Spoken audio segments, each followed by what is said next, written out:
wani ya kashe babarsa, wani ya sato yaro kuma ya yanka sa.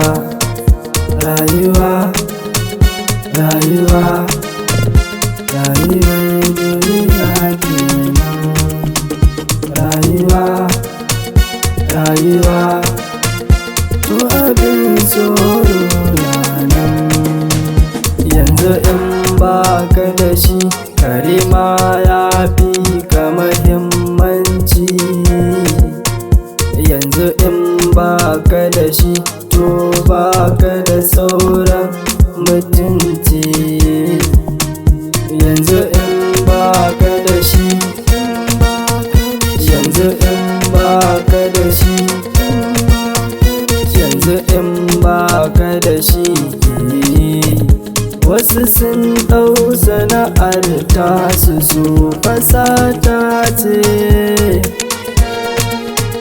wasu sun ɗau sana'ar tasu su ta'addanci ce.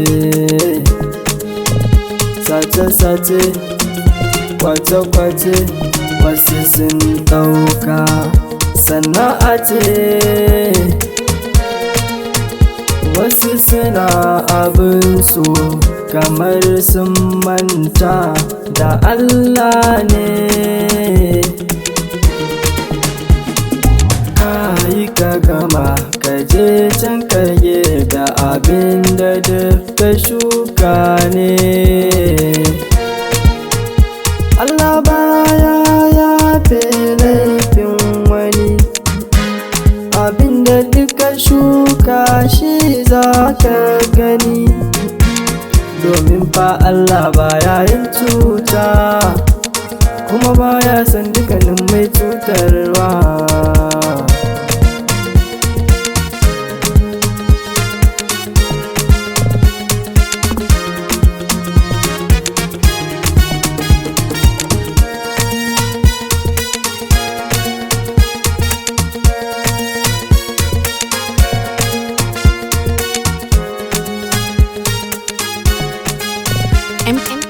Empire Mix.